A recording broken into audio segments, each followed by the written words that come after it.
So I wanted to share with you one of the books, as I do this one. Let's see if you can see it here. Noah's Flood, and by, what does it say? Norman Cohen. And this is really a beautifully illustrated book. I didn't want to put any highlighting on it, so I used these stickers, but it really is a beautifully illustrated book. But some of the things that but the last half of the book, however, or most of the book though, except for the first few chapters, really demonstrates what a big waste of time people spent on trying to determine whether the flood actually happened or not. Throughout history, how much energy has been spent on this myth, trying to prove, like we were talking about, that it's literally happened, with very little about what its true meaning is. So, but I relied on this book a lot for the Mesopotamian myths, which I felt give us a much better idea of what they were thinking about when they were reading these flood narratives, because a lot of these cultures had these flood narratives, and the land was flooded regularly. So it gives us an idea of what they were actually talking about.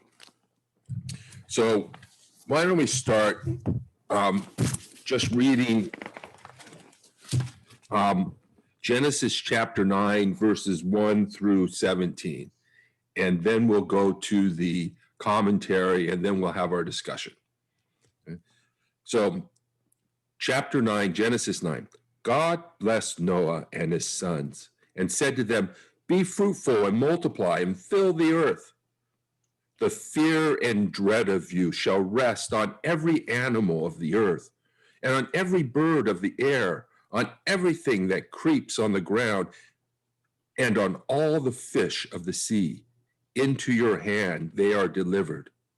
Every moving thing that lives shall be food for you.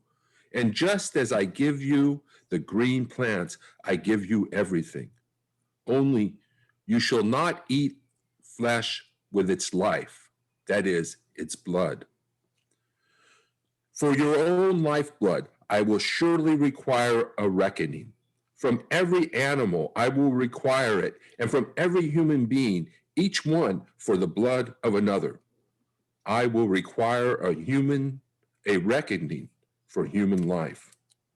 Whoever sheds the blood of a human, by a human shall that person's blood be shed.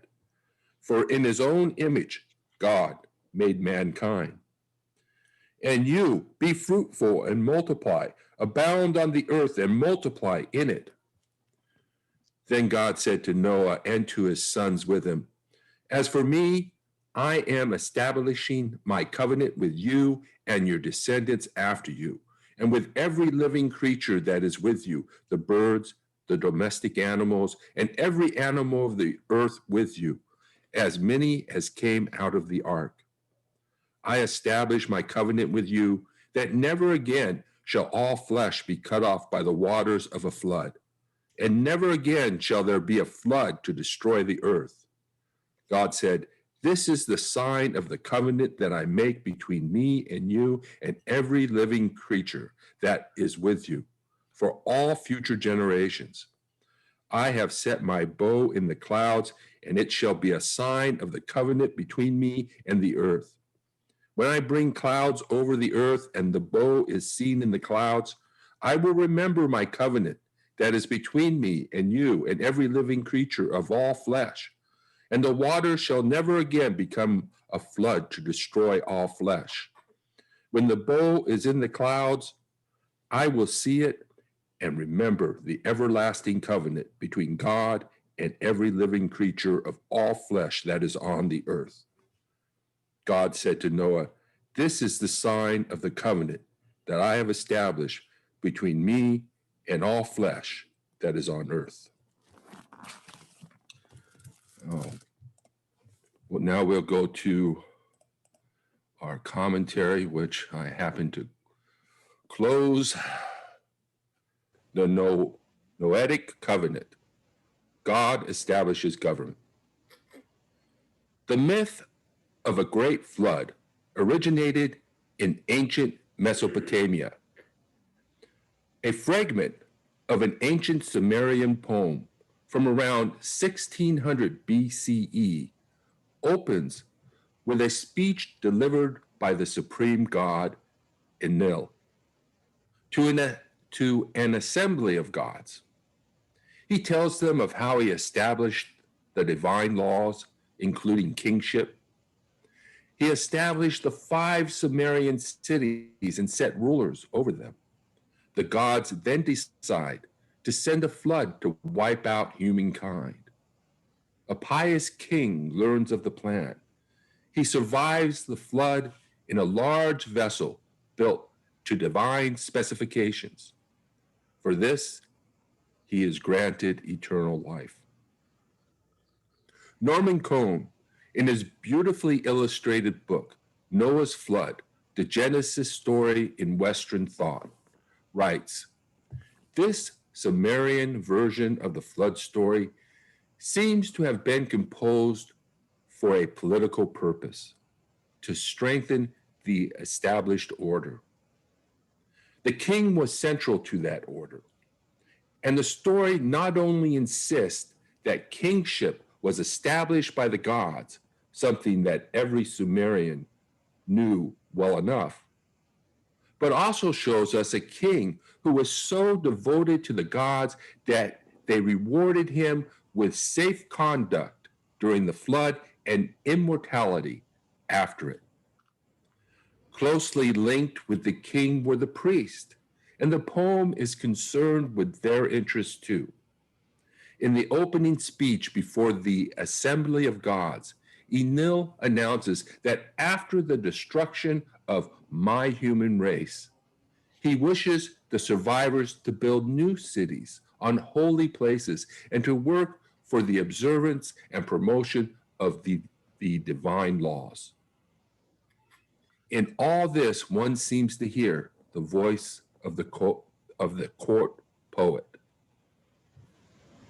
The ancient Babylonian myth of the Epic of Gilgamesh is preceded by a story of creation in which the gods create humans to work for the gods.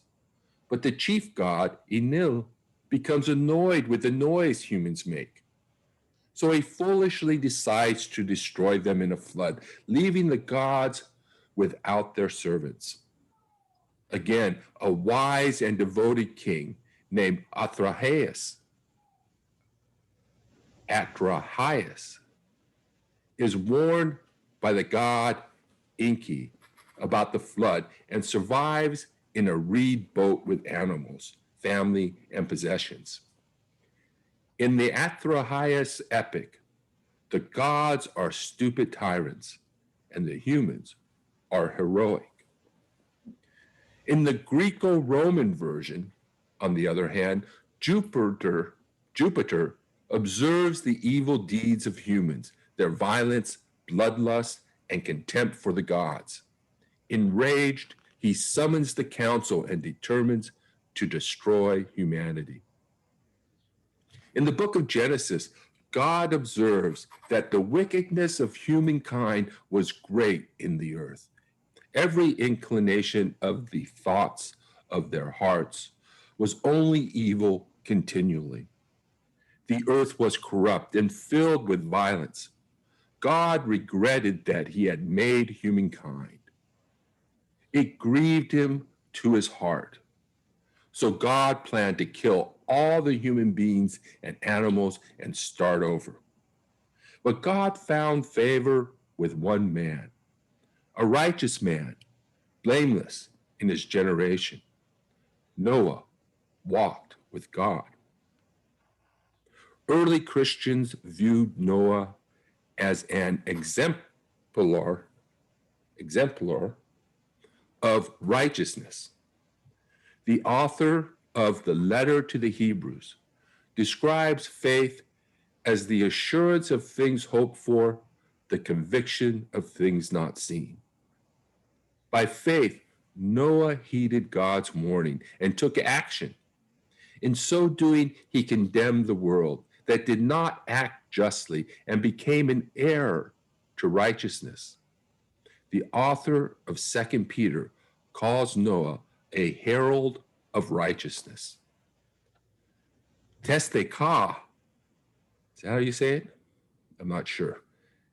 Testeka, the Hebrew word translated as righteousness or justice, means more than simply personal virtue and piety. It has a social dimension. It means active involvement in social concerns to resolve social grievances and to correct every injustice. Justice is fundamentally about making things right.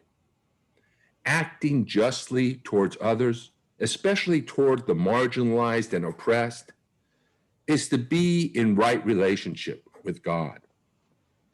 To walk with God is to have concern for the powerless and oppressed. Mishpat, translated as justice or judgment in the Old Testament, means ensuring that all members of the community have the resources needed to lead a dignified life.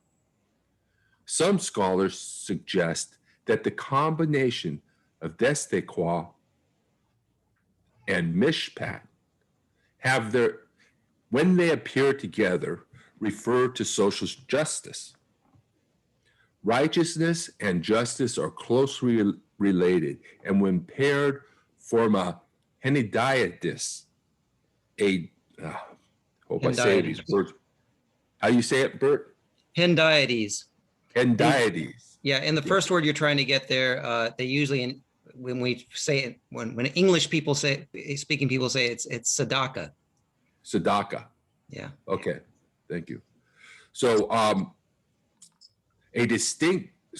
hediasis is a distinctive phrase that appears together frequently.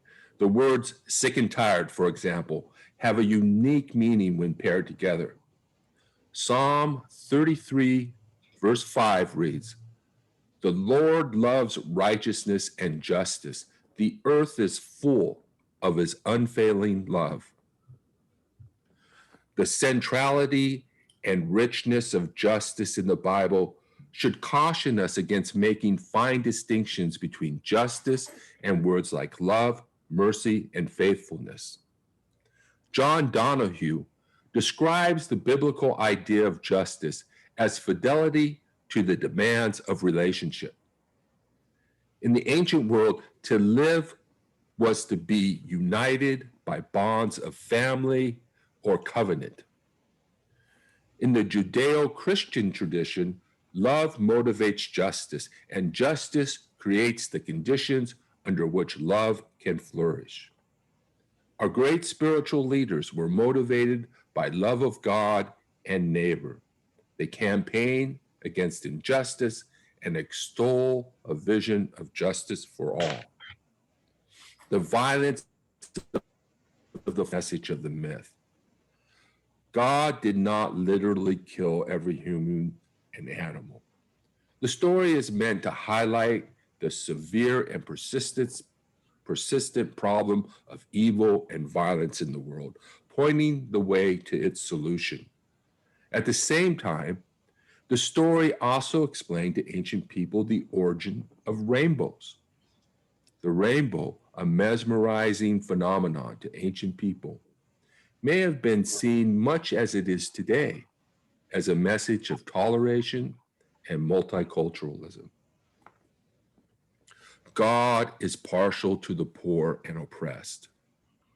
In the Old Testament, these people were represented by four groups: the poor, widows, orphans, and the foreigner. This was embodied by Jesus' ministry to those on the margins. Biblical justice exposes the structures of injustice and gives voice to the voiceless. To do well is to be like God, deeply concerned about injustice, abuse of power, and human suffering. Scripture describes God as just. God seeks and loves justice. It is one of the stipulations of the covenant. God experiences regret and grief at injustice in the world. In the end, God reiterates the message, don't kill. To that end, God enacts a punishment for the taking of human life. Whoever sheds the blood of a human, by a human shall that person's blood be shed. For in his own image, God made humankind. The story parallels the creation narrative.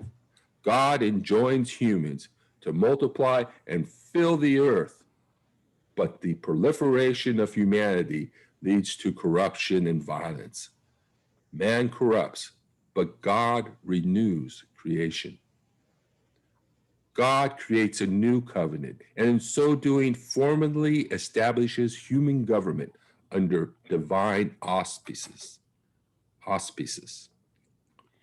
God recognized man's corrupt nature, yet authorizes corporal punishment so that man may not take human life carelessly. This, in turn, establishes the basis for coercive civil government. John Calvin argued that the covenant is not limited to punishment for homicide. Civil laws are God ordained. He wrote, God so threatens and denounces vengeance against the murderer that he even arms the magistrate with the sword of the avenging of slaughter, in order that the blood of men may not be shed with impunity. Martin Luther added, God shares his power over life and death among men, provided that the person is not guilty of shedding blood. Him God makes liable not only to his own judgment, but also to the human sword. Therefore, we must take careful note of this passage in which God establishes government to render judgment not only about matters involving life, but also about matters less important than life. Thus, a government should punish the disobedience of children, theft, adultery, and perjury. This text is outstanding, for here God establishes government and gives it the sword to hold wantonness in check, lest violence and other sins proceed without limit. God extends his covenant to the earth and all its living creatures. Never again will God destroy the earth and all the animals just to address human evil. This demonstrates God's care for creation and makes care for the environment and all life on earth a human duty. As we have seen, not only are we our brother's keeper, we are keepers of the earth as well. We are bound by covenant with the planet and all of life on earth. Creation testifies to God's divine presence. God makes the rainbow as a sign of the new covenant and God's promise to never again destroy creation. The rainbow, with its beauty and colors, symbolizes the diversity of creation and cultures in a pluralistic world. Classical pluralism is concerned with how power and influence are distributed in the political process. God is not establishing a singular culture. Instead, God wants us to all get along despite our many differences. Robert D. Culver, in Civil Government, a Biblical View, identified 4 provisions of civil government found in the Noahic Covenant. I have modified them to wean them from Culver's authoritarian views. First, the purpose of civil government is to protect, preserve, foster and improve the environment and all life on earth. The second is that governance has its origin in religion.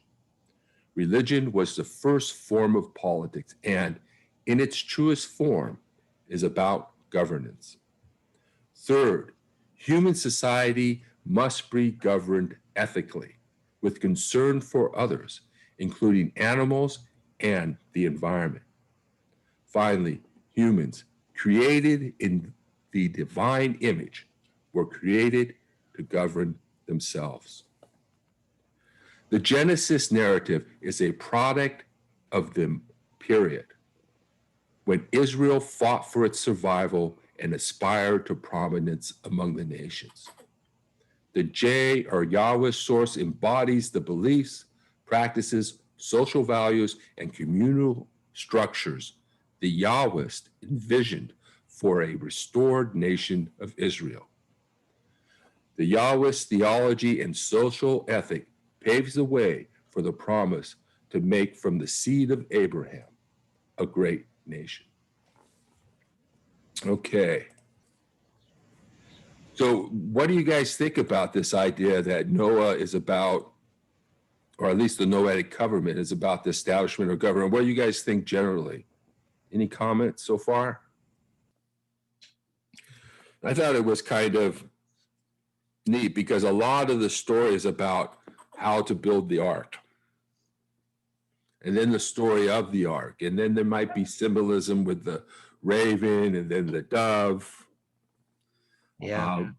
But I didn't see, I don't know if there's any real meaning in that part of the story, besides the fact that, I mean, what meaning can you draw from the specific, except for the fact that the ark was a box and not necessarily a boat? Oh, really? Yeah. So if you look at the dimensions that they describe, it's actually a box. And the idea is kind of that he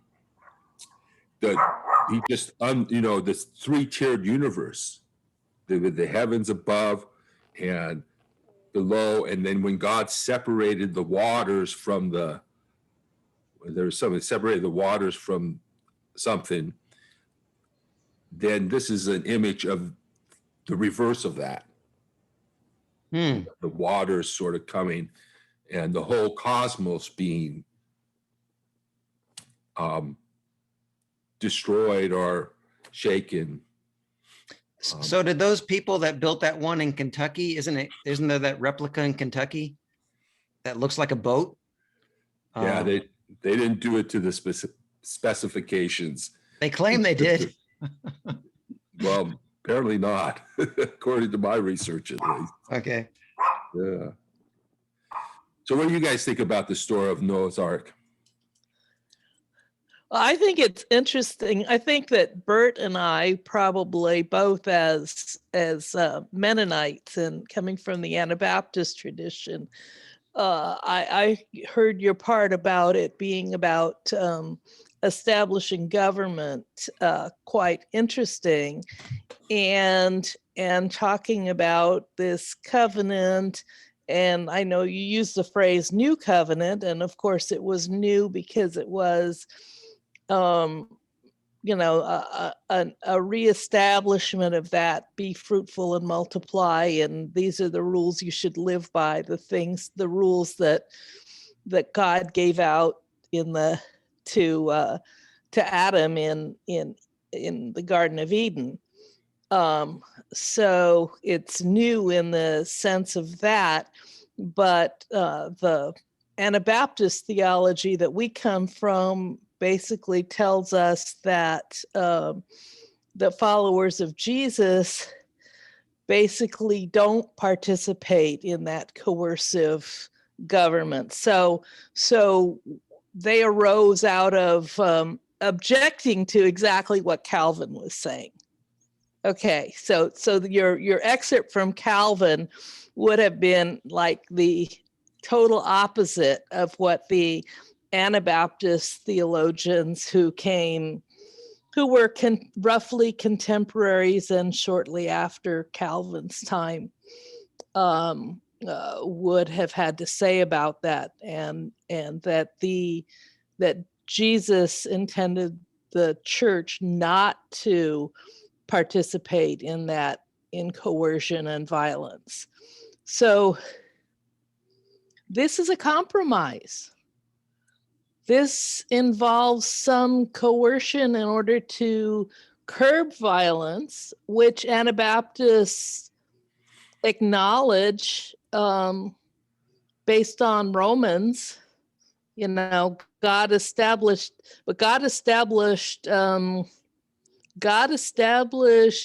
government for those who didn't have the model of Jesus and the presence of the Holy Spirit that would allow them to avoid coercion and violence entirely. Mm-hmm.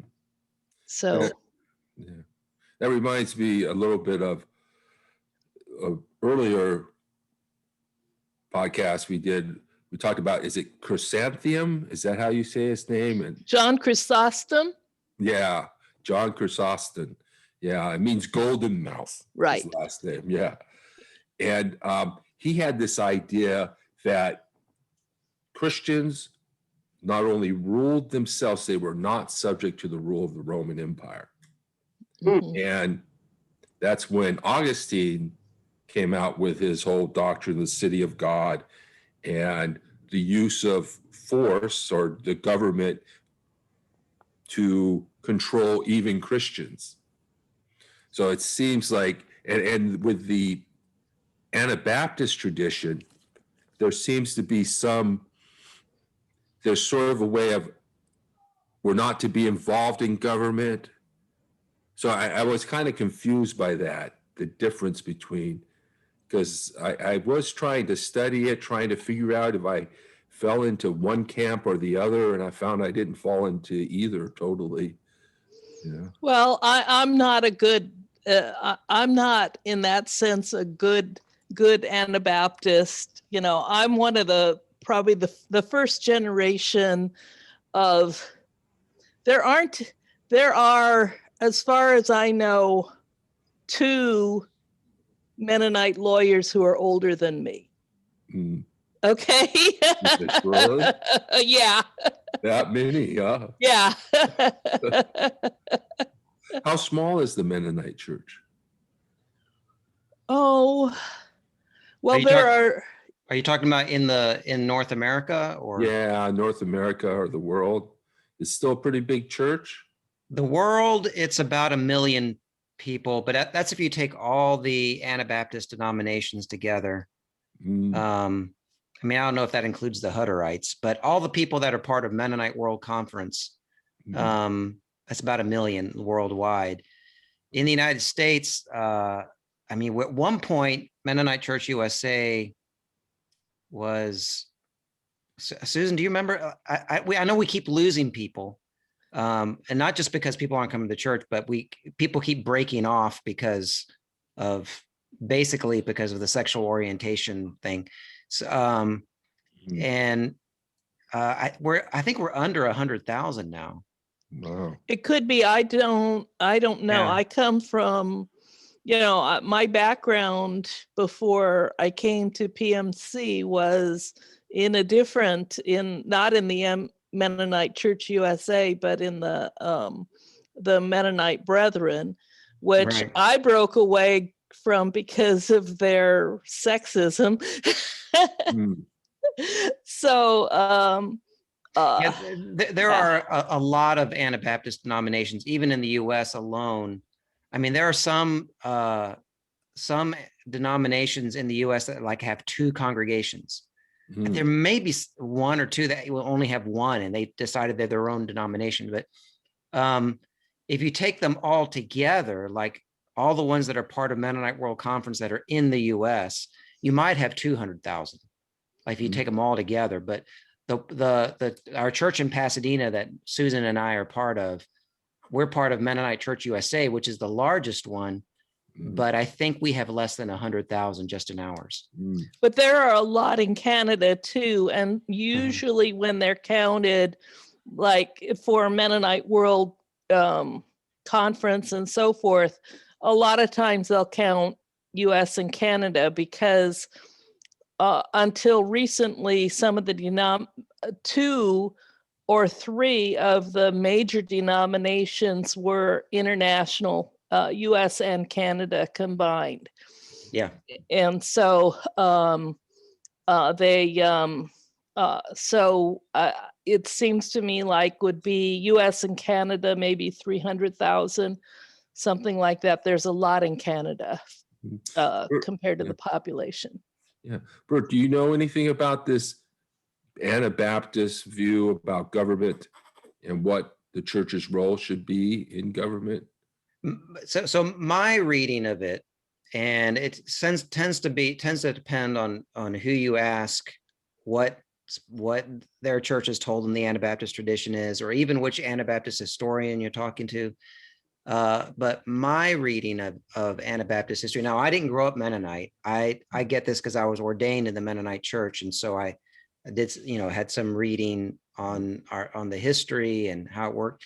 So my understanding is that the original Anabaptists, what they were opposed to was the coercion of the church and the state, and they broke away, and they actually weren't unified on whether the use of violence was right or not. What happened was not initially, the Anabaptists that were willing to use violence, that some of them joined the peasant rebellions. There was a group of them that took over the city of Munster, but they all got wiped out. And by the second or third generation, the only Anabaptists that were left were the pacifists. So that's why it became a peace tradition.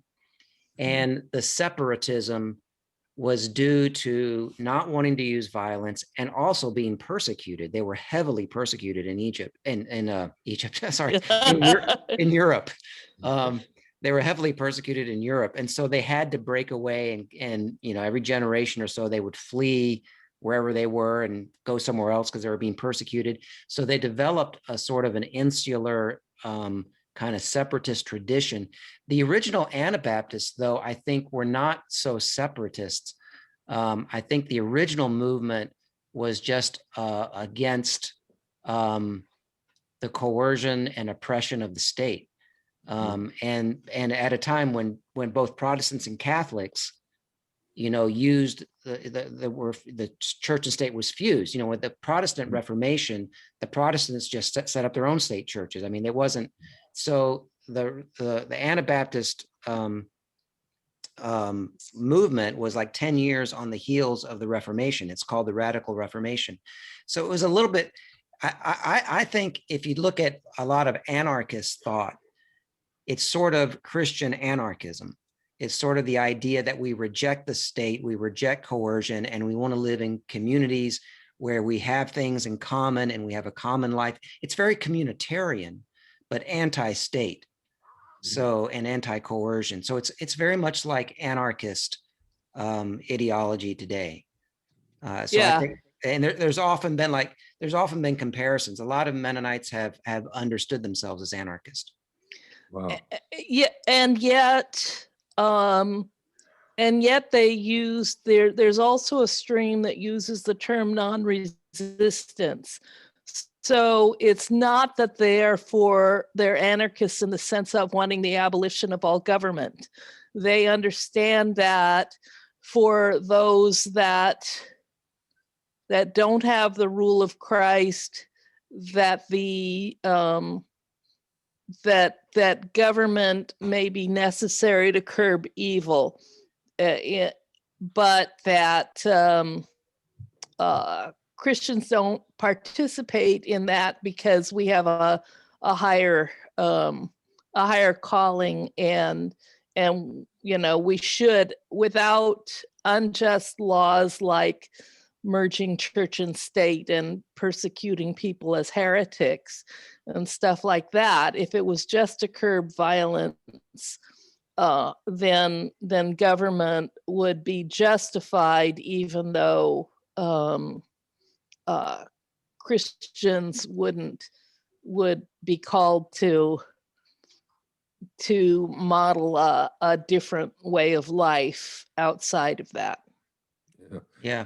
I think there's different ways of thinking about it. And I could be wrong, but I think what Susan's articulating is the sort of dominant position that developed in later generations. I don't think the original Anabaptists said that. I think they were more saying what anarchists are saying today.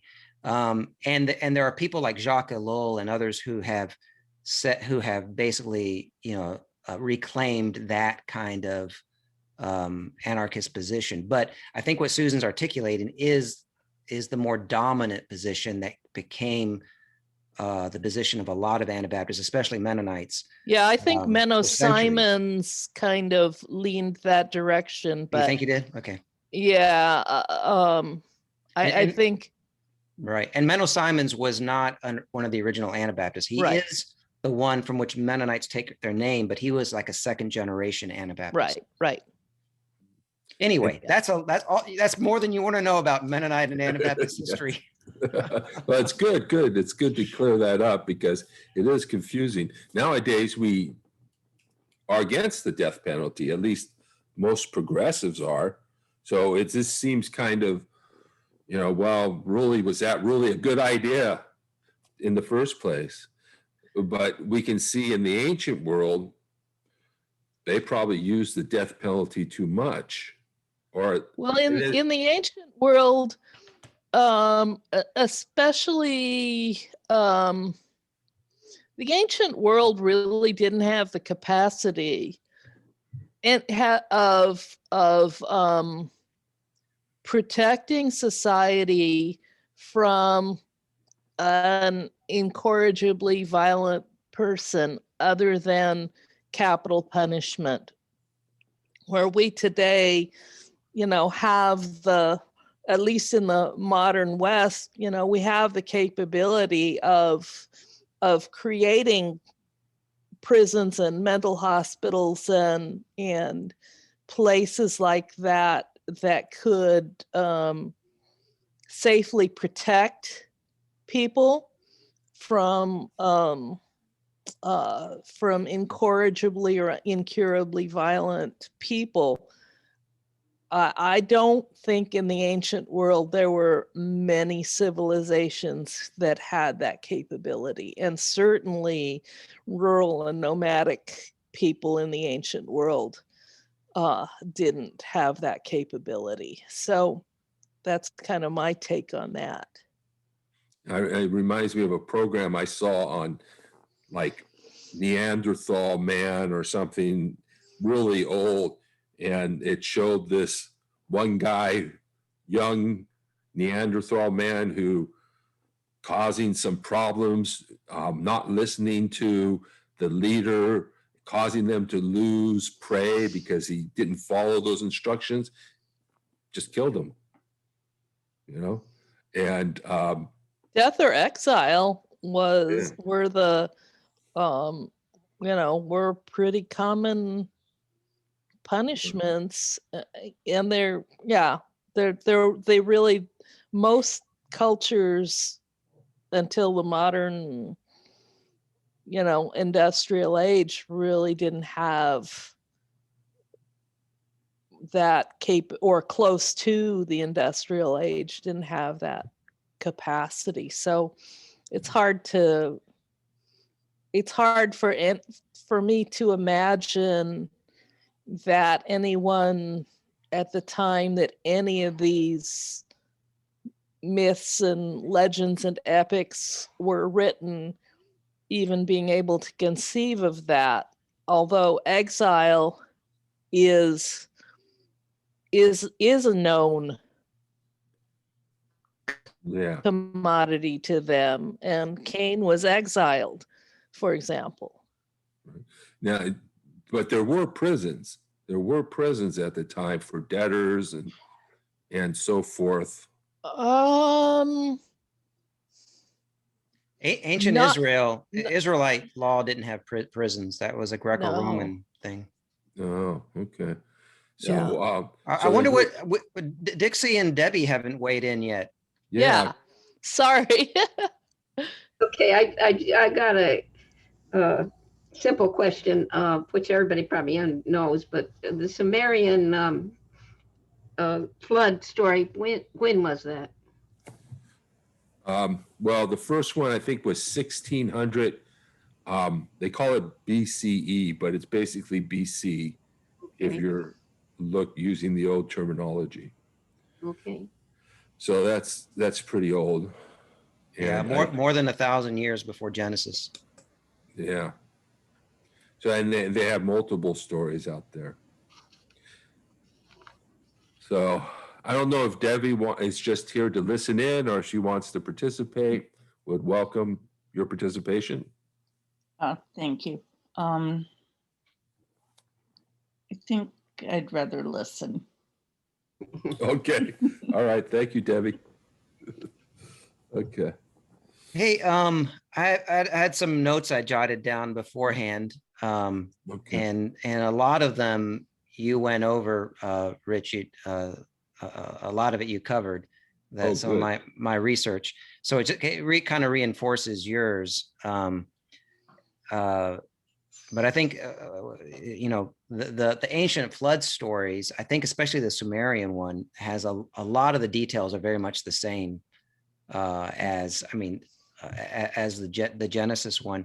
So the way I take it is there's this flood story that's already there, and the Israelites are reinterpreting it. And a lot of what's in Genesis 1-11 is a reinterpretation of the Babylonian and other stories that were there. And like you said, what they seem to add to this story, or what they seem to change about it, is rather than the flood being sort of capricious, kind of for no apparent reason, just that gods are, find the humans annoying, is that it's for reasons of justice, that the human civilization has become oppressive. And so I was looking at that, and it says the reasons are violence and corruption. Those are the two words. So violence is pretty clear, and we've talked a lot about that. But I was looking up corruption. What does corruption mean? And I found this psalm that maybe, I think the psalm may be about the flood story, because it's Psalm 14, and the first 6 verses go like this. It says, fools say in their hearts, there is no God. They are corrupt. They do abominable deeds. There is no one who does good. The Lord looks down from heaven on humankind to see if there are any who are wise, who seek after God. They have all gone astray. They're all alike perverse. There is no one who does good, not one. Have they no knowledge of all of the evildoers who eat up my people as they eat bread, who devour my people, and who do not call upon the Lord? They will be in great terror, for God is with the company of the righteous, or the just. You would confound the plans of the poor, but the Lord is their refuge. So the way it describes, it seems to be, it's very much like the Genesis narrative, where God is looking down and saying, everyone's evil. They're all, they're oppressing the people. They're devouring my people, and they're frustrating the plans of the poor. But God is their refuge. And so God has to destroy everything, which seems kind of weird, to destroy even the oppressed as well as the oppressor. But that's very typical of at least biblical. Like if you look in the prophets, so that psalm, it seems to be, God looks down and sees that everybody's, human society's become oppressive, so he's going to wipe it out. Right. And that's typical of a lot of the prophets, where the judgment on Israel or whatever, because when the prophets talk about God's judgment on Israel, Israel's become oppressive. It oppresses the poor. So God's going to use a foreign empire to punish it, and which doesn't really match up with our modern sensibilities, because we know that the poor are going to get the worst of it. But that's just kind of the way it was done.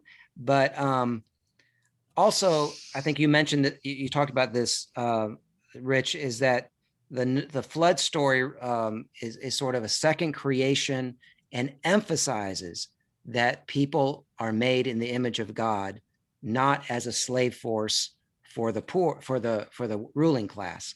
So that made in the image of God is reinforced, I think, a couple of times during the flood story in Genesis. And then another thing, Christine Hayes, I was watching some of her lectures at Yale lectures that are on YouTube.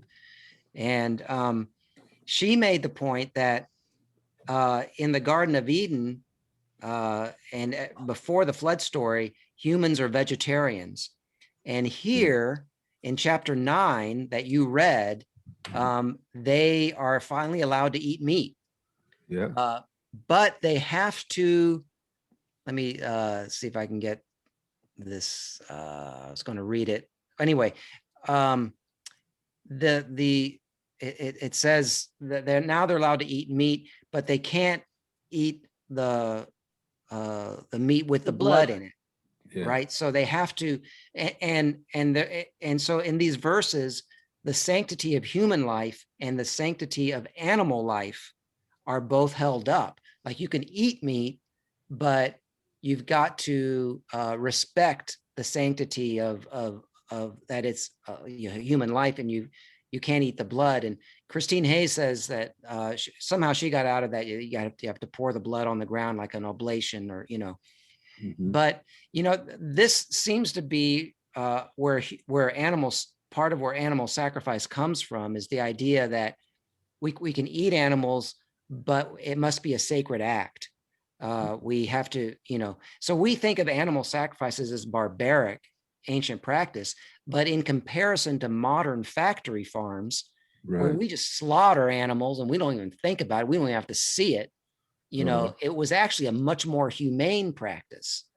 And so that's interesting that this is the chapter 9 is where humans are, in the Bible are explicitly told, okay, you can eat animals, but it's got to be a humane practice where you have to remember that that animal's life was sacred. And it's all in these verses about the sacredness of human life, that if a human life gets taken, then the cost of that is the human life that took it, So that's all together there. So I thought that was interesting for people who are, we think about animal rights and their place. And Yeah. And it was kind of like God almost had to relent, because you got the idea that they were eating animals probably. But that's part of the story, of course, because obviously God didn't create all vegetarian animals, or at least not all the animals in the world are vegetarian. So, well, in the story of Noah, they said Noah had to take, in one of the flood narratives or the ark narratives, it says that Noah took 2 of every animal, and of the clean animals, which are the animals that could be used for human consumption and for sacrifices, he took 7 pairs. yeah. And so he makes an animal sacrifice after the flood is over. It's, I think, part of the same chapter that you read. Yeah, it's a little before. I think it's the last part of the chapter 8. Oh, is it? I think so. But yeah, it's almost as if not only were the humans eating animals, but the animals were eating animals. Kind of like that maybe God had to make animals available for food because both humans and animals were already eating them. So like God comes into the picture afterwards, after he created this world in which nobody had to kill to survive, to a world where everybody's killing to survive. I think we're actually done. Any final comments? Did you have anything, Mom, that you wanted to add? Well, should I say it? Yeah, sure. Go ahead. Did you want to comment? I think the big difference between you and me is when I think the books were written. So I do believe that Moses wrote Genesis, and pretty well accepted in most circles that I know. So, Well, then the academic theory has actually 4 different writers writing the Old Testament, or 4 different types of writers, one might say. And the Yahwist is one of them. And then there's the priestly class is another of them. And they are the 2 that are writing the creation narratives.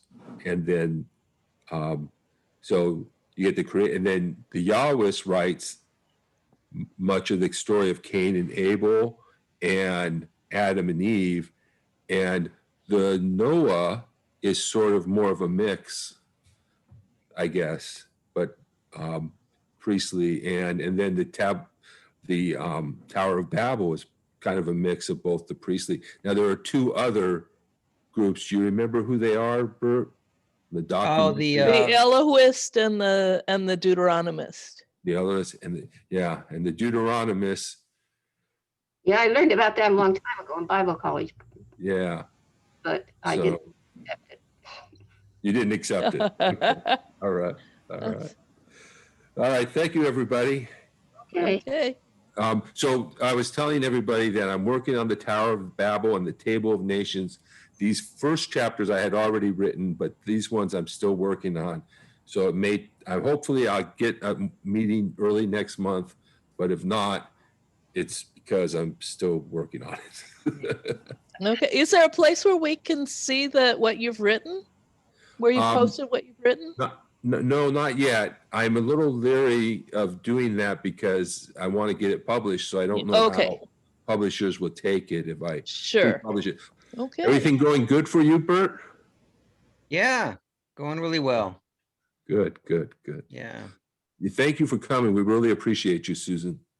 Thank helping you. us out with this, because we really need your voice on this, and Mom, you too. Learned all about the Mennonites. Learned all about the things you didn't know about the Mennonites. Yeah. That became a big part of the podcast today. Yes. Well, it's good for people to know about that, so they know they have another option. Yep. Because we all need those other options. All right. Thank you, everybody. All right. Thank you, Rich. Bye-bye. All right. Take care. Bye, Bert. Bye-bye.